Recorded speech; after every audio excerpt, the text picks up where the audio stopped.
یہ انقلاب کیسے آیا تھا؟ اگر دل میں ذرا بھی آرزو پیدا ہو گئی ہو کہ اللہ قبول کر لے مجھے بھی،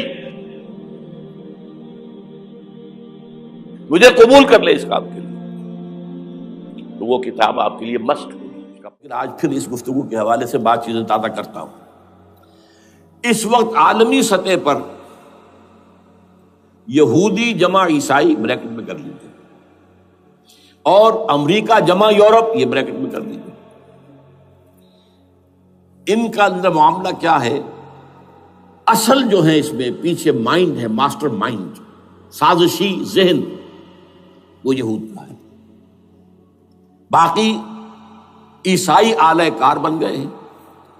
جو 100% آلہ کار ہے یہود کا وہ پروٹیسٹنٹس ہیں۔ پروٹیسٹنٹزم یہود ہی نے پیدا کرایا تھا، یہود ہی نے یورپ کے اندر سود کا رواج شروع کروایا، ورنہ سود حرام تھا وہاں پر بھی، یوزری بھی اور کمرشل انٹرسٹ بھی، دونوں حرام تھے، یہ یہودیوں نے کروایا۔ اور پھر پہلا بینک بنوایا ہے انگلستان کے اندر، بینک آف انگلینڈ، اور جو پوپ کے خلاف بغاوت کرائی تو پہلی بغاوت ہوئی انگلستان کے اندر، جو چرچ آف انگلینڈ علیحدہ ہو گیا پوپ سے، اور اسی کو یہودیوں نے قرار دیا یہ ہمارا ماڈرن اسرائیل ہے، یہ اسرائیل ہمیں دیا ہے گاڈ نے، یہ جو ہے برطانیہ۔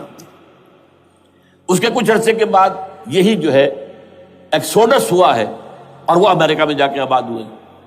لہذا امریکہ کو بھی جیوز نے کہا ہے دس از اندر اسرائیل، یہ ہے ہمارے اصل اسرائیل، ماڈرن اسرائیل یہ ہے، اس لیے کہ جو انہیں وہاں پر اقتدار حاصل ہوا ہے، جو قوت حاصل ہوئی ہے، جس قدر دولت انہوں نے وہاں جمع کی ہے، وہاں کے جس طریقے سے جکڑ لیا ہے حکومتوں کو، فرنگ کی رگے جہاں پنجے یہود میں ہے۔ ٹھیک 100 سال پہلے علامہ اقبال یہ مشاہدہ کر کے آ گئے تھے یورپ میں، اور کون دیکھنے والا تھا کہ وہاں کیا ہو رہا ہے، بیہائنڈ دی سین کیا ہے، سامنے کیا ہے، پردے کے پیچھے کیا ہے۔ فرنگ کی رگے جہاں پنجے یہود میں، اس وقت فرنگ کا امام تھا برطانیہ، یہ وہ سلطنت تھی جس پر سورج کبھی غروب نہیں ہوتا تھا۔ آج وہ فرنگ کا امام امریکہ ہے، یہ برطانیہ تو اب وہ جو ایک نظم ہے کہ بچپن میں پڑھی تھی، London bridge is going down going down going down, اس کی مثال ہے۔ برطانیہ کی کوئی حیثیت ہی نہیں، ورلڈ پاور کی حیثیت نہیں ہے، وہ تو چھوٹا بھائی اس نے بنا رکھا امریکہ نے اپنا، تو اس حیثیت سے جو ہے اس کی کوئی حیثیت ہے، ورنہ کوئی اور حیثیت نہیں۔ بہرحال ان دونوں میں یہ ہے کہ پیچھے ماسٹر مائنڈ، سازشی ذہن، پلاننگ، سکیم ساری یہودیوں کی۔ اعلی کار امریکہ سب سے بڑھ کر، اس کے بعد برطانیہ ہے، اور اس میں اصل پروٹیسٹنٹس، ان میں بیپٹسٹ، ان میں اس سے بھی آگے بڑھ کر ایونجلسٹ، جن کو کہتے ہیں بورن اگین کرسچنز، جن کو کہتے ہیں نیو کنزرویٹو کرسچنز، یہ تمام اصطلاحات آپ اخبارات میں پڑھتے ہوں گے، ان کو گروپ کر لیجیے۔ یہ اصل اعلی کار، ان کو ایک نیا نام دیا گیا ہے کرسچین زائنسٹ۔ ایک یہودی زائنسٹ ہیں، سارے یہودی زائنسٹ نہیں ہیں، بہت سے یہودی ہیں جو یہ زائنسٹ کے مخالف ہیں۔ چنانچہ میری ہوسٹن میں ملاقات ہوئی تھی ڈاکٹر وشو گرانٹ، بہت بڑا پروفیسر ایمیریٹس یہودی، لیکن یہ کہ اس نے کہا، بڑے اجتماع میں کہا، ہمارا اجلاس تھا وہاں پر، ہم نے یہ جو ہے بلایا تھا، ایک یہودی، ایک عیسائی اور ایک مسلمان، تینوں جو ہے وہ تقریریں کریں۔ اس نے کہا تھا کہ وی آر ناٹ سپورٹنگ اسرائیل۔ اس نے وہ عیسائی جو آیا ہوا تھا پروفیسر، اس کی طرف they are supporting Israel, we are not supporting Israel. اسی طرح میری جو ہوئی تھی round table conference, round table, اس میں ایک یہودی پروفیسر تھے، وہ ہسٹری کے پروفیسر، میں نام بھول رہا ہوں ان کا، انہوں نے کہا آئی ایم اینٹی زائنزم، میں زائنزم کے خلاف ہوں۔ تو زائنزم جو ہے اصل میں ایک سیکولر یہودیوں کی تحریک ہے، اور اس کے سب سے بڑے سپورٹرز کرسچین زائنسٹ وہ امریکہ میں بیٹھے ہوئے۔ تو یہ ہے صورتحال۔ یہ جان لیجئے کیتھولکس جو ہیں یہ اتنے پرو یہودی نہیں ہیں، اب رفتہ رفتہ وہ بھی اس کے اندر آ کر شامل ہو گئے۔ یورپ جو ہے زیادہ کیتھولکس ہے، رومن کیتھولکس۔ رومن کیتھولکس کا یہ بھی آپ نے جملہ پڑھ سنا ہوگا کہ یہ جو ترکی جو ہے ہمارا ملک، یہ جو کوشش کرتا رہتا ہے گھسنے کی یورپین یونین کے اندر، تو ایک دفعہ جان شراق نے کہا تھا، بڑا پیارا جملہ تھا، Why doesn't Turkey understand that we are a Christian club؟ یہ ہماری جو یونین ہے یورپین، یہ تو کرسچین کلب ہے، وہ مسلمان ہے، وہ کس وجہ سے آنا چاہتا ہے اندر، کیوں تو خود داخل ہونا چاہتا ہے؟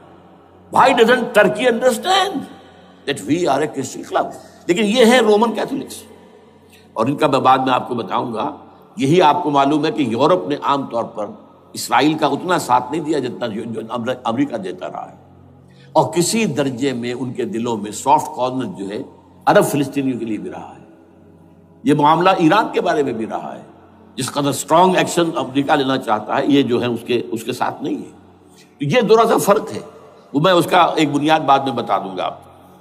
بہرحال ان کا ایک جو ایجنڈا ہے وہ دو، سمجھیے کہ دو اس کے نکات ہیں، دو رسیوں کے مانند یہ آپس میں بٹا ہوا ہے. پہلا، عالم اسلام کے مادی اور مالیاتی وسائل خصوصاً تیل پر قبضہ. یہ ان کا دنیاوی اعتبار سے، دولت کے اعتبار سے، وسائل کے اعتبار سے اس وقت کا ایجنڈا ہے. ویسے تو اس سے اوپر وہ چاہتے ہیں پوری دنیا پر، وہ تو بات کی بات ہے، لیکن ابھی نہ وہ روس کو چھیڑ رہے ہیں نہ چین کو چھیڑ رہے ہیں. چین تو ان کا سب سے بڑا جو ہے بزنس پارٹنر ہے، سب سے بڑا، اور چین کو رفتہ رفتہ وہ اپنی لائن پر لا رہے ہیں.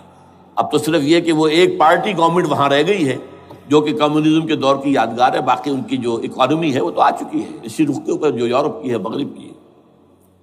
نمبر دو ایجنڈا کیا ہے؟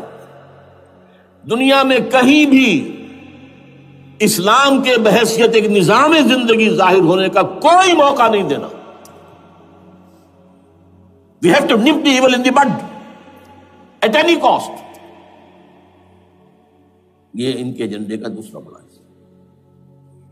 یہ دو ہے انٹرٹوائنڈ، جیسے آپ لڑیوں کو بٹ دے کر رسی بناتے ہیں، ایسے یہ دو لڑیے ہیں. اسلام کا پولیٹیکل سوشو اکنامک سسٹم کہیں نہ آ جائے دنیا میں، ہو نہ جائے آشکارا شر پیغمبر کہیں. یہ ابلیس نے کنکلوڈ کیا ہے، وہ جو ابلیس کی مجلس شورا ہے، ہو نہ جائے آشکارا شر پیغمبر، کہیں ایسا نہ ہو کہ پیغمبر کی شریعت دنیا کے سامنے آ جائے، پیغمبر کا نظام آ جائے. الحذر،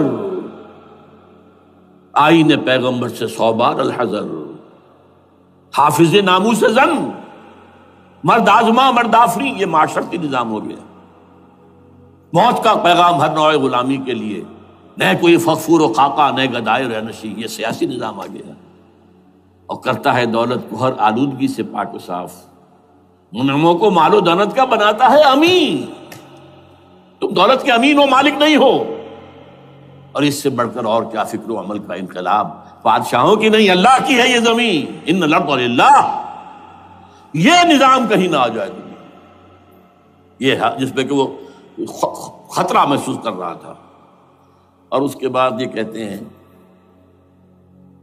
یہ تو تھا عصر حاضر کے تقاضے، لیکن یہ کہ صورتحال کیا ہے؟ ہو نہ جائے آشکارا شرع پیغمبر کہیں ہے. یہی یہ معاملہ اس طرح رکھو کہ خود مومن ہے محروم یقین. یہ غنیمت ہے کہ خود مومن ہے محروم یقین. ہمیں اگر کوئی سہارا ملتا ہے تو اس سے کہ مومنوں کو بھی، نام نہاد مسلمانوں کو بھی اپنے اس نظام پر یقین نہیں. وہ نماز پر یقین رکھتے ہیں، روزے پر رکھتے ہیں، زکوٰۃ کو بھی دو اللہ تعالیٰ جس کو توفیق دیتا ہے، حج کرتے ہیں، عمرے کرتے ہیں، یہ ہے سب. لیکن یہ کہ یہ غنیمت ہے، چشم عالم سے رہے یہ پوشیدہ یہ آئین تو خوب. وہ ابلیس کہتا ہے کہ یہ آئین چشم عالم سے پوشیدہ رہنا چاہیے. یہ غنیمت ہے کہ خود مومن ہے محروم یقین. ہمارے لیے جو ہے اگر کوئی سانس لینے کی جگہ ہے تو وہ یہ ہے، حوصلہ افزائی اگر ہے تو اس میں ہے کہ خود مومن محروم یقین ہے، اس کے سامنے وہ راستہ ہے ہی نہیں. اب لیجئے یہودیوں کے ایجنڈے کو میں تجزیہ کر رہا ہوں.